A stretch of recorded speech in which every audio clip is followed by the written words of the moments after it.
May 4th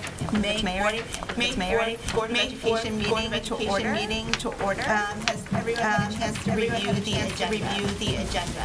Is there a motion to approve the agenda? So moved. Thank you, Laura. Is there a second? Second. Thank you, Pam. All in favor? Carries unanimously. Comments from the public. The board has set aside time at the beginning and end of regular meetings for public comments, for members of the public to share their views on matters involving the Wilton Public Schools and to help inform the board's decisions on such matters. 2 minutes will be allotted to each speaker and a maximum of 15 minutes to any one subject.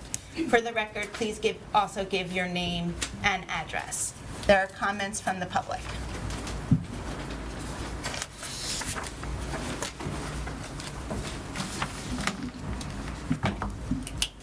None on Zoom, none in the room. Thank you very much. Consent agenda. Is there a motion to approve the consent agenda? So moved. Thank you, Nicola. Is there a second? Second. Thank you, Laura. All in favor? Aye. Any opposed? Motion carries unanimously. First order of business, CAVE Student Leader Award recipients. I would like to invite Principal Higgins up for our first round of awards. This is so exciting. Took the words right out of my mouth.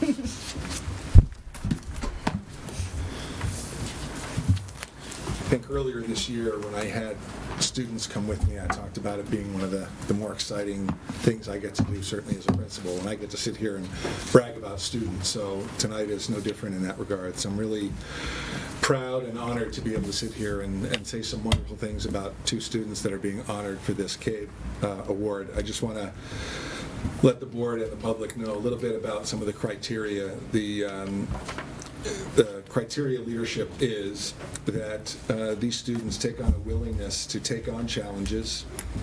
They show a capability to make difficult decisions. They show great concern for others and ability to work with others, and a willingness to commit to a project. They show diplomacy and an ability to understand issues clearly, and certainly an ability to honor a commitment. So if you can think of that as the backdrop as being this is the criteria by which our staff took a vote and wanted to honor these two spectacular students. So first, and why don't I do this and bring her up with me first. So Talia, why don't you come on up and sit next to me. And Talia's here with her mom and dad and sister.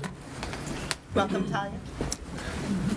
And so let me tell you a little bit about her. She is, not only is she our student government president, but she's also someone who goes to inspire others. When I think about the work she did as a co-leader of our Toys for Tots collection, and I know you're pretty tireless about that.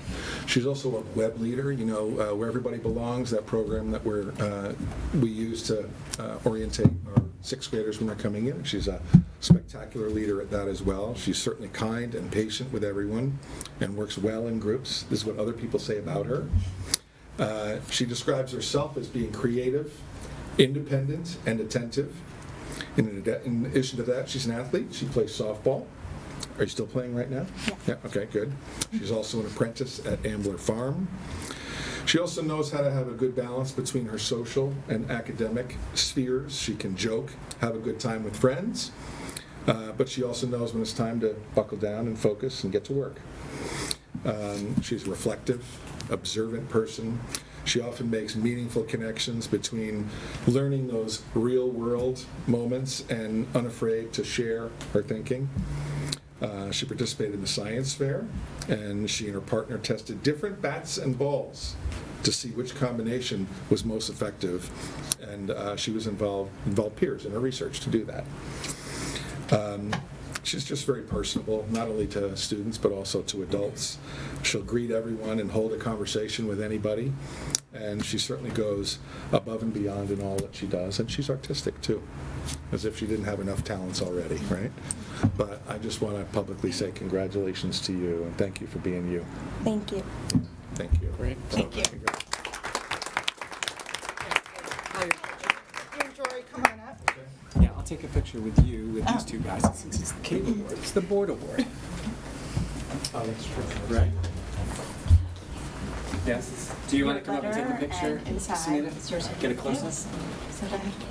Do you guys want to go up? You want your parents to come Yeah, up here, too? come. Under our frame, right? Okay. Yeah. We'll do one and then we'll do one with your parents. Okay. Congratulations.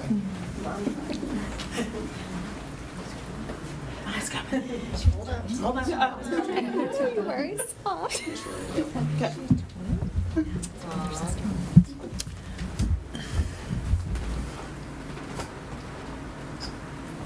Did you want one with your phone? Oh, do you want one for yourself? Just 20 more. I'm gonna take it because you're at a better angle because I saw him trying to take it before. Yeah.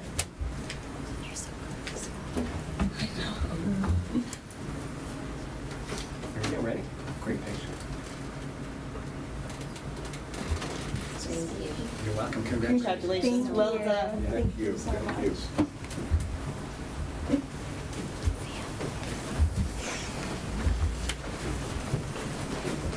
Zach, come on up.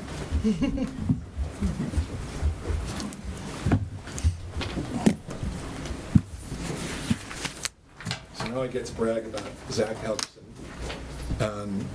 Zach himself is also a top student in all of his academic classes, takes pride in his work, and is also not afraid to take on challenges. He's an abstract and outside-the-box thinker at times and will always share his thoughts and ideas to benefit peers. I've experienced that myself, right? Zach's demonstrated tremendous leadership potential and quality realized by both his teachers and his peers. He took on kind of an unofficial role, and that was during interdisciplinary project where he led a coalition of students to try and get his committee's bill passed during a mock Congress. Tell him what it was about. So it was independent Fairfield, essentially. The Fairfield County had left from the United States, and we were going through how you would create a new country, essentially. And I was part of the social services committee, and we had to create a bill. And we took it upon ourselves because we wanted to be the first students to get a bill through unchanged through Congress. So we took it upon ourselves to try to get more people to our cause by creating a contract that didn't have any it didn't impact anything besides if. But to get it through unedited without. Yeah, it did not succeed because there was some people who didn't follow through with the contract terms, but that was there was no real way to enforce it. Welcome to America. Right? Well, thank you, Rob. I'm sorry to put you on the spot. I didn't mean for you to have to speak, but obviously you can see in that little bit how polite he is and how genuinely kind he is as well. But that's to adults and to peers and siblings, right?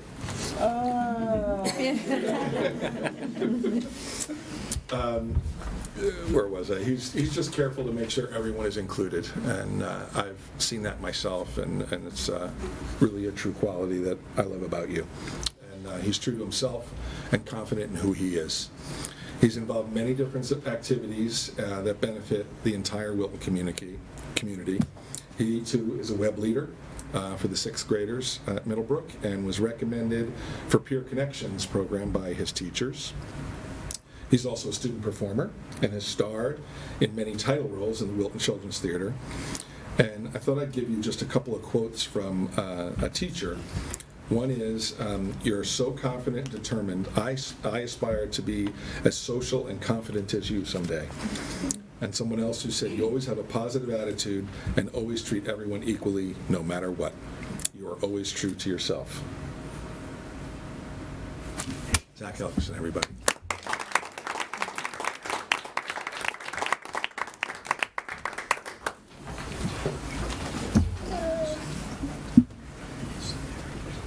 This is for you. You should get to the side. Congratulations.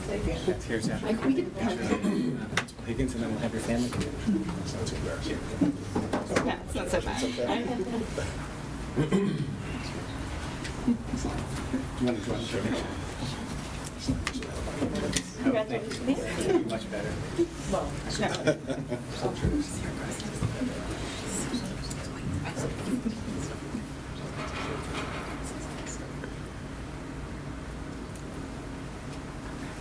Thank you.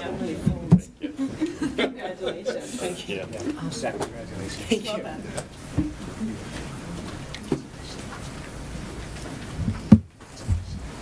Principal O'Donnell.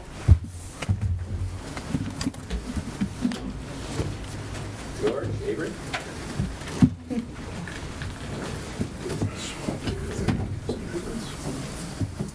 They both have uniforms on. I wanna- Kids. Just move all down. There you go.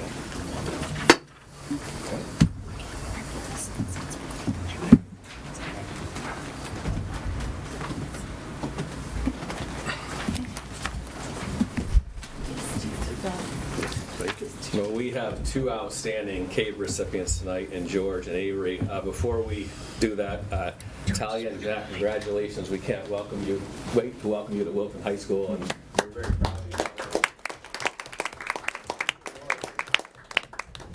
Brian? Thank you. So we're honored to present Avery Samai as a 2023 CAVE Award winner. Multi-talented with many interests, Avery shines both in school and in the community through academic excellence and service projects. So, bear with me because there's a lot of service projects. She works with the BOE program, which matches students who are new to our school and to Wilton with a buddy who supports them as they transition. Additionally, she's participated in peer leadership, and her calm and inviting demeanor is a definite strength, according to Mr. Pompa, one of your biggest fans. This year, she's now one of the leaders of our Peervention, the next stage of peer leadership. And I'm continuing with the list here, it doesn't seem to end. Avery is a member of our Link Crew program, and she works directly with our group of freshmen and helping them learn the ins and outs, how to maneuver the school over the next 4 years. And not only does she work with our freshmen in that regard, but she's also one of the commissioners or leaders for the other seniors and juniors who work with our freshmen. And so she leads them through the social, emotional, and academic topics, as well as planning all of the group activities that are done with the freshmen. She's also co-president of the Top Inclusion Models group, which promotes acceptance for all students and encourages random acts of kindness and participation in social aspects of WHS, Wilton High School. And certainly the random acts of kindness goes a long way. Need a little bit more of that, right? And then somehow she manages to squeeze in serving as a safe rides driver for the community as well. She's also finished or about to finish a highly competitive college preparation curriculum, which includes 4 honors level classes and 6 advanced placement courses, which also include 2 UConn early college experience courses. And to say that she's done that successfully is an understatement, because her 6th semester unweighted GPA is 3.91, and that seems to be remaining steady as we finish our senior year here too. Yeah, well, I think we're going to be in good stead there. So just mailing it in this year, right?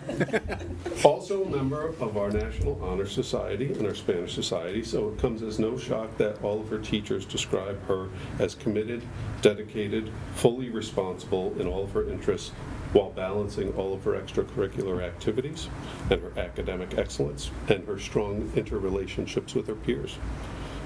Upbeat, positive are the words to describe Avery, and her demeanor is contagious, and everyone is certain that she's going to be successful in whatever community she joins in the future. Congratulations and thank you.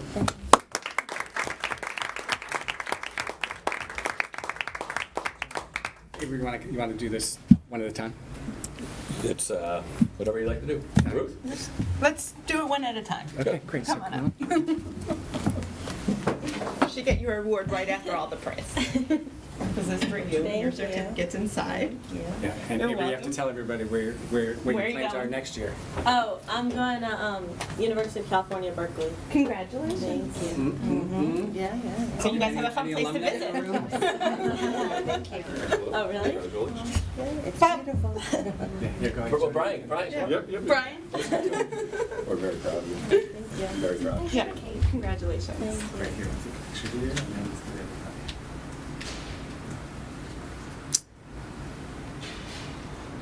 Okay. Come on in, Mom. Family. Yeah. Dr. Smith, you come in. Sure. Yeah, sweet. Yeah. Go ahead. You're welcome.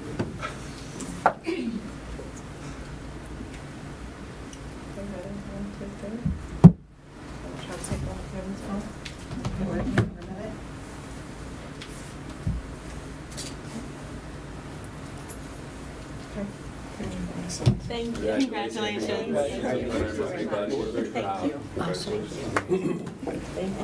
Congratulations. Thank you.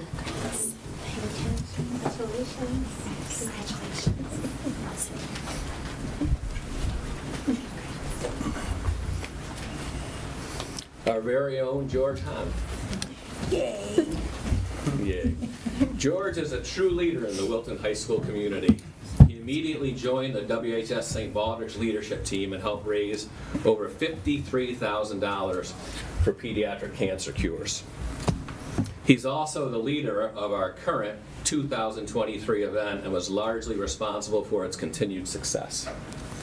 George's leadership skills include other community-based work. He's the captain of Wilton Safe Rides, volunteers as a tutor at Aspire in Norwalk, reads to the kindergartners in our school system, and coaches basketball and football with our Parks and Rec youth programs. George has learned to balance his schedule to realistically give his time to all of the aforementioned, also while playing football and lacrosse in uniform. Outstanding time this year, right? A member of NHS and the Spanish Honor Society, George loves to learn and to contribute to the total learning experience. He embraces academic challenge, beginning his Wilton High School career by enrolling in all college preparatory classes, including 7 advanced placement classes, 5 honors level classes, earning a 6-semester unweighted GPA of 3.9 out of 4. Sounds familiar, right? A self-navigating expert learner, when George has a question, he will try to find the solution himself. He truly values his peers and his teachers, and he will turn to both for guidance and support. His commitment to his education is evident not only in his grades, but also his ability to work cooperatively and to complete tasks while often demonstrating a willingness to work beyond minimal expectations. His teachers are impressed with his thoroughness, his independence, and his scholarship. George is a unique person. Adjectives that describe him: sensitive, diligent, thoughtful, personable, intense, and just. He is willing to give all of his time to every endeavor he takes on, and he will be greatly missed at Wilton High School when he graduates in June. What's going on next year? I'm going to Indiana. Indiana. Yeah, who's it? Congratulations. Thank you. George Hahn.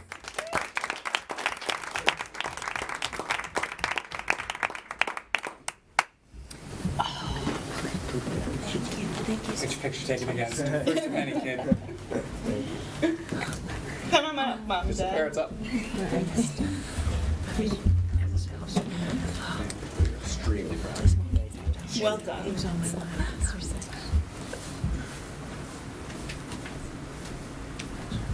Great. You want to come in and join them?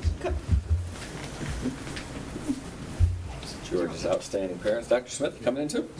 Jump in here.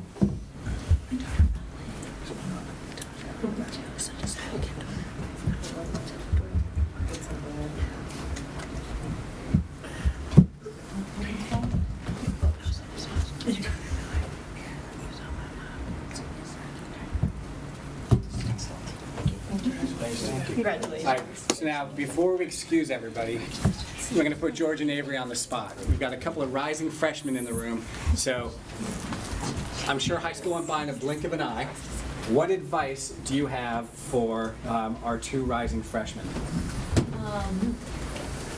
I mean, something that really helped me is getting involved kind of right away. I know that I hope next year our club fair will be in person, right? So that will be easier.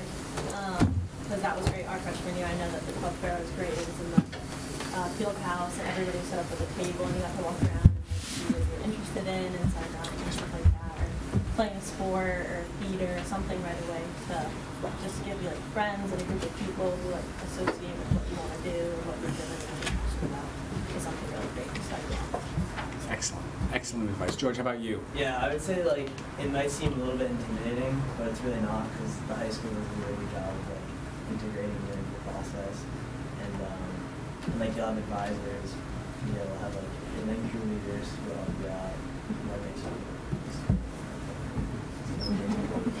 play football. That's right, we have a football coach in the room. Right. So listen, we have a riveting board meeting planned. And you are welcome to stay. I imagine you might have a few other things to do. You might want to go celebrate the accomplishments of your kids. So, please, why don't you take a minute and, we'll get going. But don't feel like you have to stay. Thank you so much.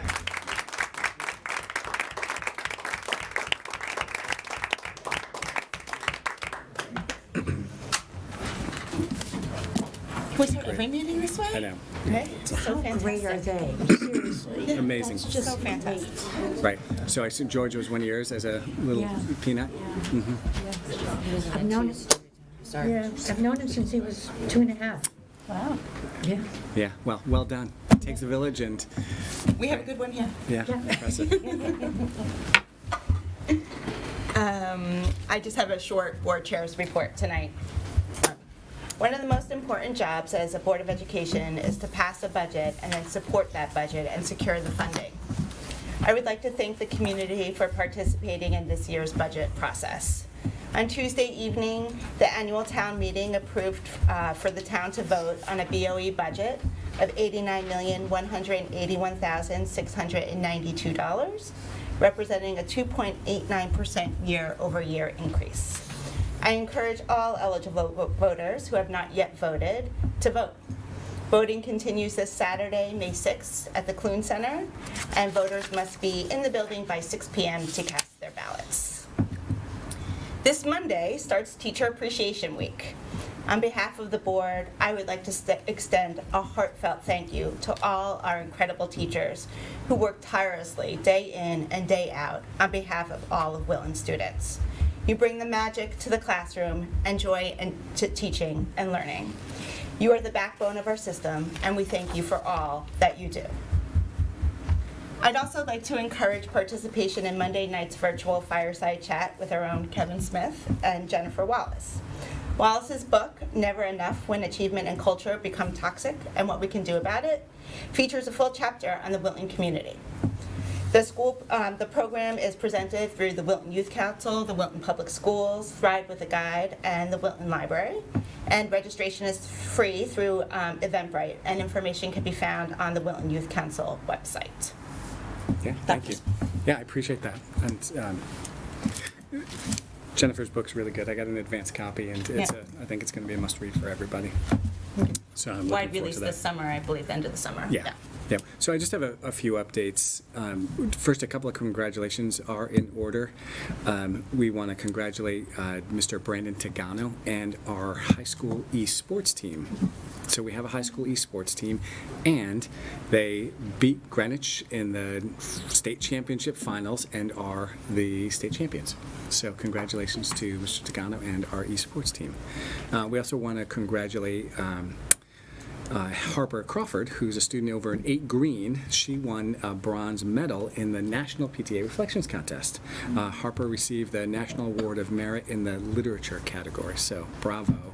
Our students seem to always do well, which is another reflection of our just great curriculum, but congratulations to Harper.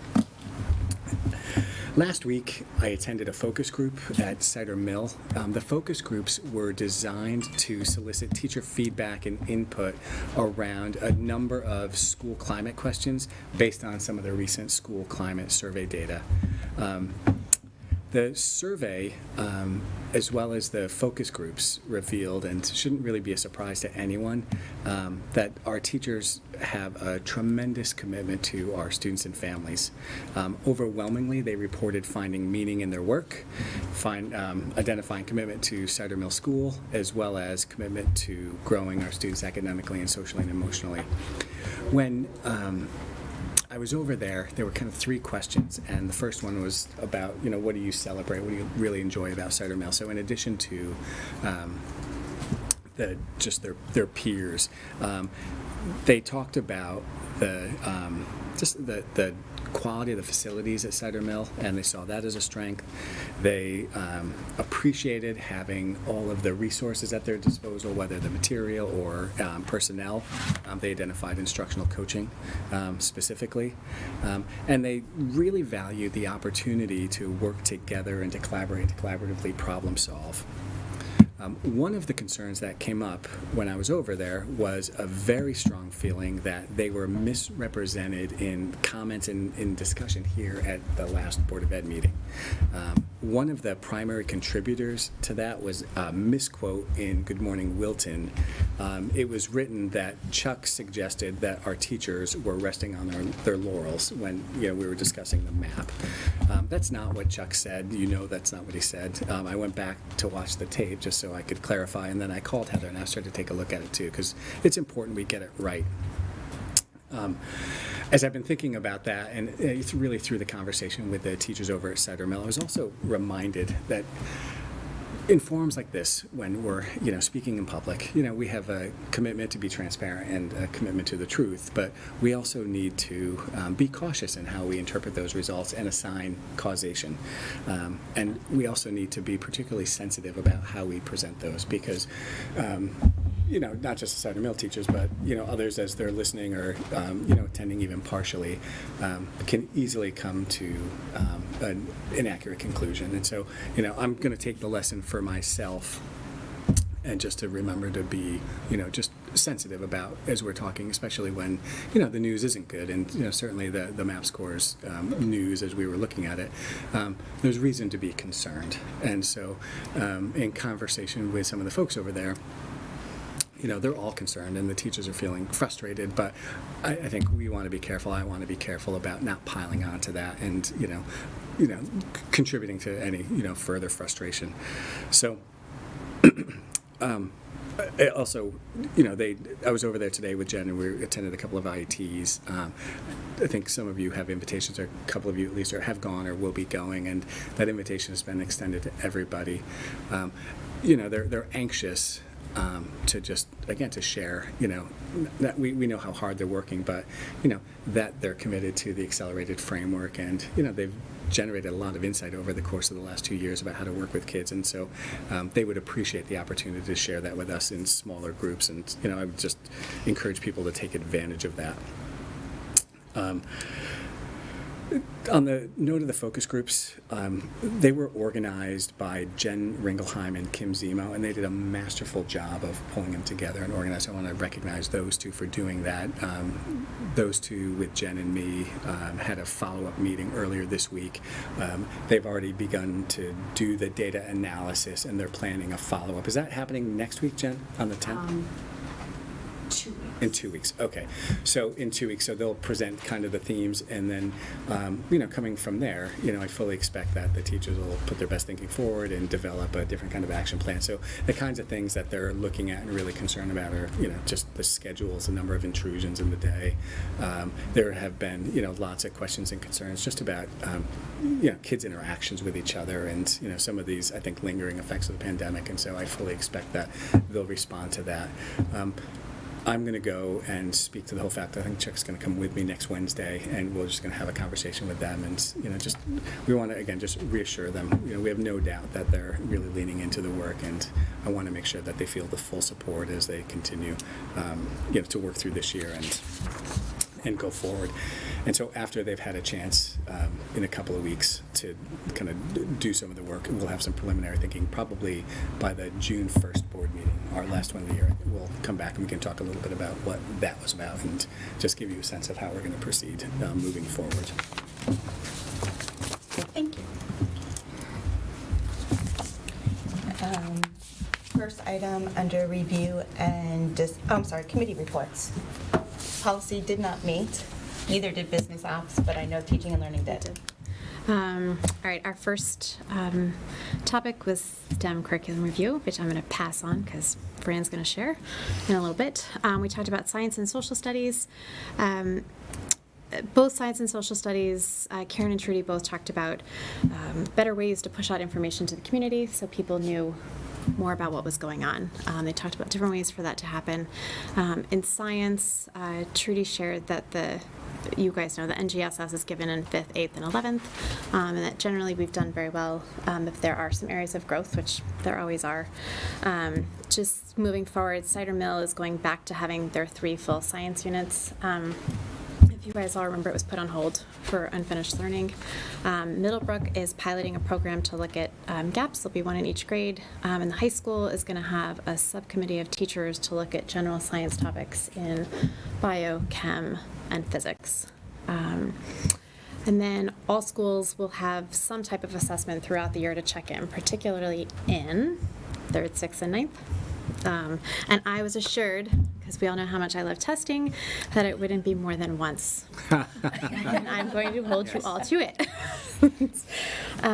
Social studies, the data review showed that we were doing better than the state expectations. And Karen thought a contributing factor was the implementation of the IABs at Middlebrook, which was put in because of COVID and unfinished learning and whatnot. So they were pleased about that. Talked about interdisciplinary learning was still a goal, and trying to include justice, representation, legislation, and inclusivity. And then they also shared some state recommendations moving forward. Certain coursework is going to come in at certain grades. Right. And then Middlebrook was our last topic, just about the curriculum. It seems that for all of our subjects on day 1, at least the first 55 days will be set and ready to go. And then from them, they will kind of take what they've learned and how to move forward and kind of what worked and what didn't work, and they'll spend their other days planning kind of the rest of the year. Planning is already underway, and they'll finish with summer curriculum days. And then the common theme for all subject areas was the excitement about the opportunity to have some independent work with teachers present, so that they could support student learning right away versus sending kids home and then kind of finding out that maybe they were struggling a little bit later than they could have been. And that's it. That's good. Thank you. Yep. Next item is review and discuss update on STEM curriculum. Fran. Thank you. Okay, well, thank you all. It is my pleasure to present to you the update on what we have been doing through our STEM curriculum review over the last, actually it's 2 years. Last year, we began with a wonderful group that I really need to thank, that included parents and teachers, administrators, as well as a great group of students that have been working with us in terms of looking at, we started with digital learning and STEM. We finished the year and decided that we had further work to do in just the area of STEM. So this year, we've been devoted to that. So what I want to start with is to just kind of like give you the context of, as we did this work, the definition and the description of what STEM is. As you all know, as we do our curriculum reviews, one of the first things that we do is we do a program philosophy. And so we put together what we then termed, instead of what it was before with the digital learning and STEM, a contemporary literacies and STEM program philosophy, which is a really exciting way of looking at it, because what we did was we took the idea that there's a media, digital, information, and technology literacies, we combined them all, and we basically said we're looking at contemporary literacies right now, which includes STEM education. So as we go to the next slide, the description, as you can see, is essentially STEM is a transdisciplinary approach to learning. It is really steeped in real-world, authentic problems, and they're explored through the lenses of science, technology, engineering, and mathematics. So those 4 areas, which are discrete, different subject areas, are actually combined, and it's a way for students to solve problems, make decisions, and make connections in the world. So we looked at the fact that we really needed dedicated course offerings, as well as a way to connect them through the other curriculum areas. And particularly in our articulation, we said that we needed to have technology as a consistent way of using the design thinking model, which I'll talk about in a little bit. That collaboration, communication, critical thinking had to be a thread throughout curricula, and that we needed to look beyond our school, beyond our classroom, and find opportunities for mentoring and work-based learning, independent work, outside in the community for a variety of different ways to do that. So we started with that, and then we basically went through the typical review process. As you all know, we start with the research and we start with looking at trends. This was a new area, so it wasn't really necessarily looking at what we had done previously. So just to give that context, digital learning was actually reviewed prior. So it was 5 or 6 years, and we looked at what we had done, and we were able to make those recommendations at the end of last year. That's what made it a little bit faster. But with STEM, this was actually the first time that we did this. So we had to have the program philosophy. We were looking at the research and the trends, the different standards that we would actually put together. And we had, obviously, as we always do with curriculum review, surveys to parents and students. We looked at our current units, and then we came up with our recommendations. So as I said, we started out with that research that had to do with what's going on in the world. As many of you have participated in long-range planning and other types of things where we talked about it, the world is changing at such a great pace that we really needed to look at what is it that students need to be able to know and do as they're moving into college and career.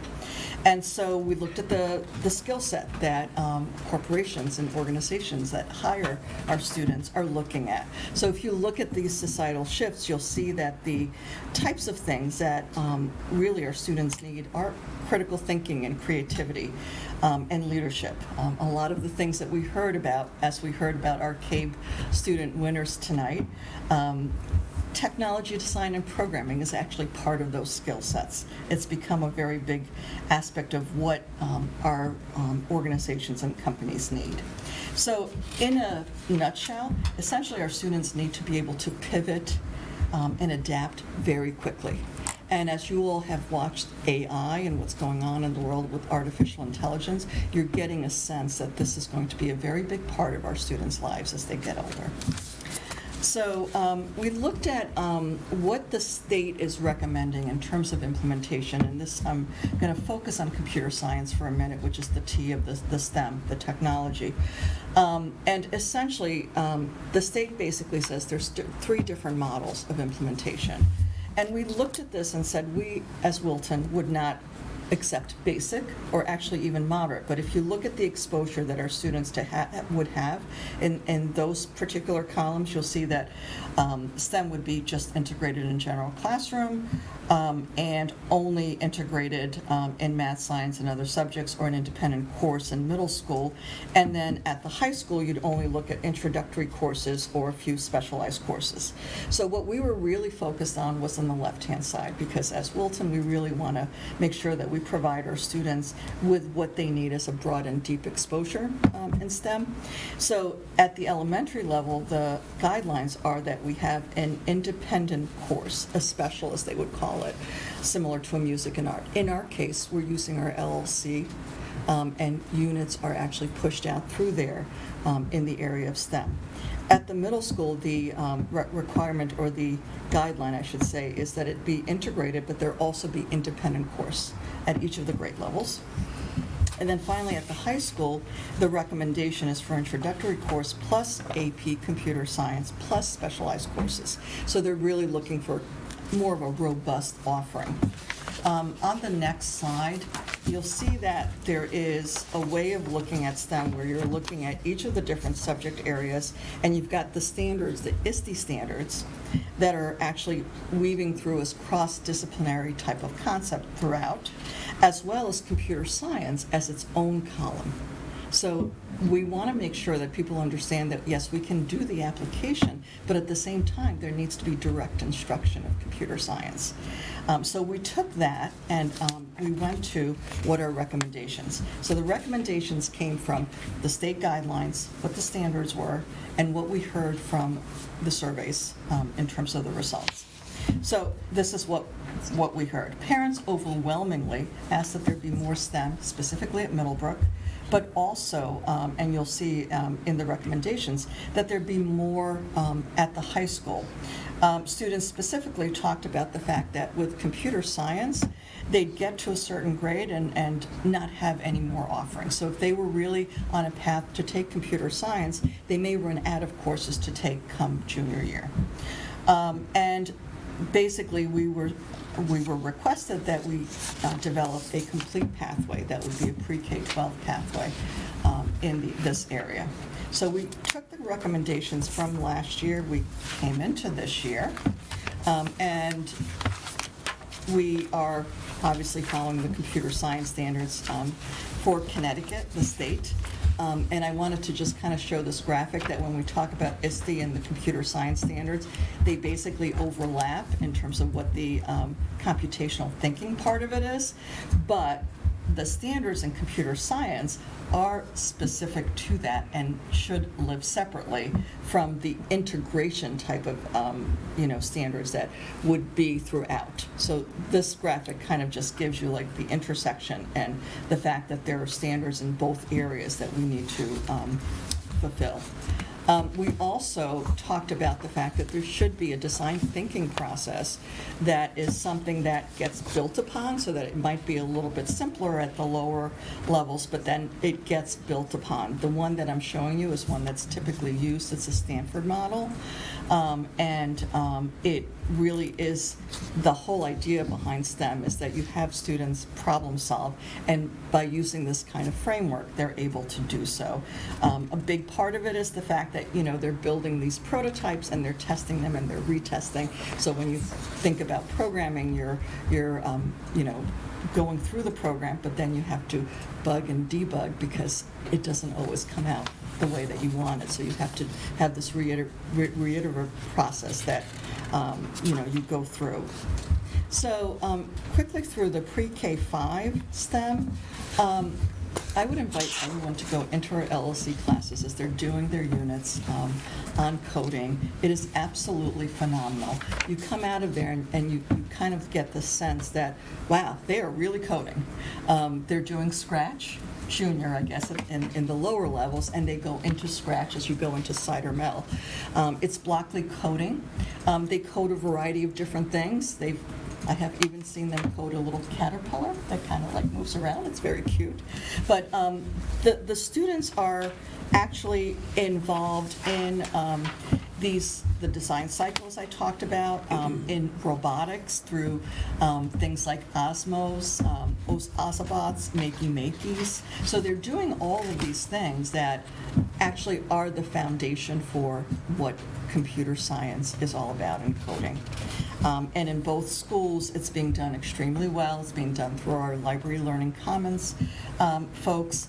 We have been able to build these wonderful innovation studios and maker spaces in both the schools that are now being really well utilized. And we have had some wonderful generous support from WEF and PTAs that have supported in adding to those resources, and it's built upon. You've heard about transdisciplinary. Transdisciplinary ends up being a way of actually getting to some of the STEM concepts, and at Cider Mill specifically, there's quite a bit done through that, and it's a collaboration between the LLC and the classroom teacher in those cases, whereas the coding and computer science units are separate units that are actually taught directly through the LLC staff. So, part of the focus of tonight's presentation is about what are we doing at Middlebrook. What we want to do is we want to move from the block-based programming that we introduce in the lower levels and go to text-based coding. We want to continue using the design thinking model, and we want to be able to have students engage in more hands-on design. So at Middlebrook, we currently have a course. It's an iSTEM course at each of the grade levels. There's, I think, about 22 or so lessons that our students are currently engaged in, but that try to do a lot. So like when you start looking at what is tried to be accomplished in one course, robotics and coding are both part of it. So, all your engineering fundamentals, robotics and programming, all being tried to kind of put into a 22-class course, which is very, very difficult. So one of the positive results of the new schedule at Middlebrook is that we were able to add a new iSTEM coding course. The course is going to be focused on coding and programming. The description of it is that we are actually exploring the exciting world of coding. We are doing it through design-based problems, and our students are going to be learning coding languages such as HTML, CSS, JavaScript, and I put in Python just to keep it in terms of what is possible. Python would be something that we would build to in 7th and 8th grade. It may not be something that you can introduce in your first year, right? But the way that it's going to be done is through this interactive way, creating a website, making it interactive, and also programming drones and working with drones. The outline of the course, we've begun writing the curriculum, and we have an outline of the course. We've engaged with Workspace CT, which is in Bethel. They have a lot of expertise around this area. We've brought somebody in to help us in terms of what should this look like, and we've begun framing this so that we're ready for the curriculum work where we actually do the entire UBD unit design for the entire class. But there'll be basically 2 units. The first will introduce the students to coding through design thinking and drones. If you can possibly imagine, we're going to have students in the first few days program and have these drones kind of flying through a space and trying to get to a challenge and working that way and understanding why something like this could help in solving problems in the world, right? So drones, as you know, are being used in all kinds of applications that are really very positive in the world, and they'll be able to talk to technology use and problem solving. After they have done that, because the drone programming is really going to be Blockly, so we want to go from Blockly, as I had said before, to text-based. We'll then introduce them to coding through creating a website, which is a very basic way of just getting them into text-based coding, and then being able to add things, making it interactive through CSS and JavaScript. And as you can see, we're developing the essential questions and really trying to outline the entire course. So we're really excited about this, and we're very thankful that this was actually able to happen, because I know that it was a very big ask of parents and students. So certainly it can't be done all in 1 year. Obviously our students haven't been exposed to this course yet, so the plan is that next year all the students in grades 6, 7, and 8 would have the same curriculum delivered, with the following year, 24-25, adding an iSTEM for 7th grade, which we're already beginning to talk about adding Raspberry Pi and something a little bit more complex for the students. And then finally, the following year, we would have 3, so that there would be a differentiated approach to 1, 2, and 3, and 6, 7th, and 8th. And we're already talking, because we're getting the headsets, we've already started playing with the AR, VR kind of tools, having students actually create their own virtual reality experience through coding, which I think would be wonderful, and I think everybody here would want to participate in that. And then, of course, the final year, the following year, we would continue refining and changing, as things are going to change very quickly in this area. As we do with all curriculum, we'll continue refining. So that is the focus, as I said, on the Middlebrook course, which will begin the beginning of school next year. So that will happen quickly. Over the summer, we'll get ourselves ready. We'll get the resources that we need. We've already put an order in for drones, so we're kind of getting there. So just a little preview in terms of the high school. I've got a list of all the computer science offerings here that are currently available to students at the high school. Introductory programming, computer applications, web design. We have an AP Computer Science A, and data structures and algorithms. They're all popular courses. And like I said, one of the asks through the surveys and even just talking to students, I even actually talked to alums that are now in the, kind of like in the area. We have a lot of students that leave here and are majoring in this area, made suggestions about having more offerings because they do run out of things to take by the time they're, juniors and seniors. So we will, in the fall, bring you some more 6141s with new course offerings. One of them, which I think is going to be very well received, is, like I said, we have AP Computer Science A that's now available. We would be able to bring in a second AP course, which is a Computer Science Principles course, that also is a survey of computer science, and I think that it will be a good option for some of the students. There are two others that are more on the elective side that we're also developing, one for game design and one for cybersecurity, which is a huge topic right now. Then finally, STEM is, like I said, it's a very large area, so we worked on technology part of it this year. We began looking at engineering. We began reviewing the engineering courses as they exist currently at the high school.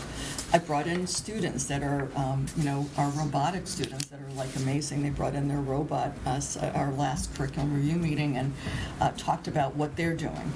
And so there was a recommendation that we continue looking at those courses. We look at developing a robotics program, and we definitely have those community partnerships to help us. And then finally, developing ways that we can partner with those folks in the community for work-based learning, credentialing, internships, and things like that. So that's where we are with STEM, and I'm very excited that we've made so much progress with it. Thank you. Any questions? Great. Thank you, Grant. It's really great. For the middle school course, that's a full year course, or is it a half year? It's a quarter class. Quarter class. Okay, it's a quarter class Yeah, it's for every single grade. for every single grade. Yeah. Okay. Do other middle schools in Madrid already offer this, or are we the cutting They edge? do. We did some research in terms of what our neighboring schools, and the model that we've got now, which would be basically 2 STEM classes, with one focusing on engineering design and robotics and the other one coding, is a very typical thing that our Durgay colleagues are doing at the middle school level. And I was just curious, this design thinking process Oh, yeah. slide, is this something that you were looking at, kind of this model in terms of computer science, or was this kind of an integrative model? It's integrated. Okay, because I was thinking Yeah, about how no, this yeah. is something that, It would be used, it's like one of it's those a process, frameworks. It's a thinking like a process. framework that Yeah. could be explored in literature or in social Yes, studies absolutely. or history or any. Yep. Okay. It's a problem-solving model. Yeah, a problem-solving model. Yeah. That's interesting to, beyond just, Right, you right. know, the letters of STEM. Exactly, Okay. yeah. Do you think kids currently get much use out of Excel or Google Sheets? Because the you can program and do so much kind of big data analysis within Excel, and that's sort of really sought Yeah. after skill. So we do, I mean, we introduce the Google Sheets program. And I believe that in some of the business classes at the high school, they look at Excel. And I agree with you. I think that there's a lot that can be done. And there's applications of it within other classes. So we do introduce it. This year we had, it was actually a very cute project. Our sixth graders did a survey of the amount of screen time that and after they basically did a survey of their class, they put it into a spreadsheet, and then they analyzed it. So like going through that whole process of understanding how you do that was part of our digital citizenship class this year. Any other questions for Fran? Thank you so much, Fran. Thank you, Fran. It was Well really done, great. thank you. Thank you for Jen, I know you've been working on this for, Yeah, it's been for a while now. pretty interesting to me because this is clearly not my field. So it's been nice to Thank you for kind of check supporting in and be a being part of on it. Yeah. It's the only thing you didn't talk about was the drones and about how many you guys have, and then you ordered extra, and the battery situation, and Yes, we went into so that in everything will be teaching and set. learning. Yeah. We had, we talked a lot about the resources because, something like drones, we initially bought 12, but then we had this conversation about how they end up in the ceiling and. So they'll be flying around the LLC so that They they're not will. in a tree somewhere outside. We might need to buy some long sticks as well, Yeah. retrieval devices. Well, we're buying a new fire truck, so haven't held out. Is it a ladder truck? That's funny. But that was, I thought, a good piece that we talked about at teaching and learning. Yeah, and we went into batteries and. Yeah, making sure that it would be set and ready from class to class Yeah. to class, and that people wouldn't have a lag, and that there's enough that it won't be like one drone for 10 kids, and Right. they'll Yeah, actually you got have through some second hands-on. period, but then you can't get through the rest of the day. Right. But thank you for everything. Under possible, We got one more review. oh yes, copy, review, and discuss policy 5141.21, administration of medicines by school personnel, and administration of medication during, before, and after-school programs and after-school readiness. Yes, so I've left at your place for your pleasure reading. Thank you. Policy 5141.21, which comes in at a lean 31 pages. This policy's been in place for a very long time. It's gone through, several upgrades over the years, most recently in 2019. Most of the language, the overwhelming majority of the language in this revised draft is in our current policy, so we're doing a few things. One, in our policy manual, the policy is split into a policy and a reg, and we did that back in 2019. I honestly can't remember why we divided the way we did, because there's policy language living in both. So we looked at the Shipman and Goodwin model policy, which is essentially what you have in front of you. And so one of the changes we're proposing is just to collapse these into one single policy and not have that artificial division, because it really reads, the entire thing reads like a regulation, frankly. So that's one of the major changes. The second, in 2019, there was a provision added to authorize the emergency administration of naloxone, so the Narcan. The change in this proposed policy expands the authorization of who can administer Narcan. Right now, in the present policy, it's just the school nurse. And so this policy change proposes that the school nurse and the principal can determine who else needs to be trained. And, just given the way the world has shifted related to opioid use, I think it's a wise change for us to train some additional people. And then, there's also extended language about reporting if there is an emergency use of naloxone that doesn't exist in our current policy. And some other kind of small technical word changes that the Shipman version just updated the language. So those are the primary changes. Marie, is there anything else that I should flag for this group? Just that the staff who administer the naloxone must engage in training, Right. participate in training that's been developed by the State Department of Education annually. so that needs to be updated. And there are just certain requirements around storage of the naloxone and the conditions under which it's stored that the nurse develops and communicates to the staff who've been trained. Yeah, so it's fairly extensive and prescriptive in how that's done, but you can enjoy, reviewing it, and then we'll have it on again for, another look. All right. Any questions or comments about this? If you have questions between now and the next meeting, feel free to send them over. Yeah, I said to Maria, we're trying to push through. We've been updating our policy manual, and right now there are, 2,000 bills that the state legislature is contemplating. Somebody counted 100 potential unfunded mandates, so I'm anticipating we'll have a whole spate of new policies to contemplate once the legislative session concludes in June. Keep the Trying to policy committee busy. clear the decks here a little bit. Yes. Next item is to discuss and approve Wilton Public Schools Mental Health Task Force. Great. So I'm asking the board for a motion to establish a mental health task force. As you know, we've been talking about mental health and well-being all year long for many years. And this year was different because we had so many more kids suffering from acute mental health care crises. So Kim has been tracking that data pretty carefully.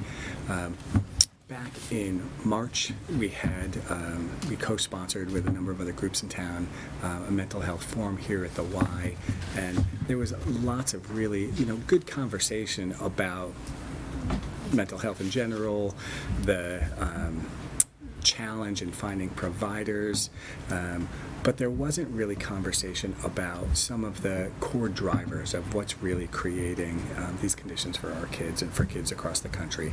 And so one of the primary goals for me with this task force is to assemble a group of people to dive into the literature, but also to look at our own data, to conduct some interviews appropriately, and try to get our arms around some of the root causes or some of the primary drivers here in this community, and then to turn around and make some recommendations. As part of that, I want to also examine the many practices we put in place over the last number of years, including all of the Tier 1 supports as well as the Tier 2 and 3 supports, and just come to some judgments and recommendations about what's really working for us, and then what are some areas where we might need to grow or modify. So that's what I'm asking for. I think the task force is the way to go because it'll allow us through kind of your vote and establishment, you're naming it as a priority, but it also focuses us. And so I see this as probably a time-bound task force. We'll take the year to do some initial research in the fall. We'll have kind of a local study phase through the winter, and then somewhere midwinter we'll come back to the board with some recommendations. In terms of composition, I'll co-chair it with Kim Zemo. We'll invite participation from a couple of you here. We'll select or invite some representatives from other youth-serving organizations, some mental health providers here in the community, some other parents. Any questions for Kevin? I think it's a good idea.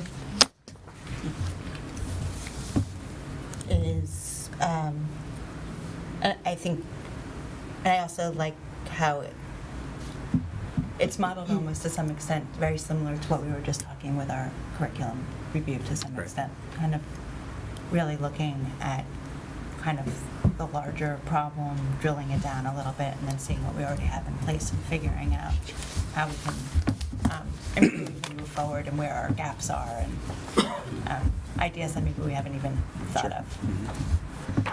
Will there be students on the task force? We could certainly invite students. I think that's something I'd want to talk to Kim about. And so, they're always a wealth of insight, especially at kind of ground level experiences at the high school. So it's a good recommendation.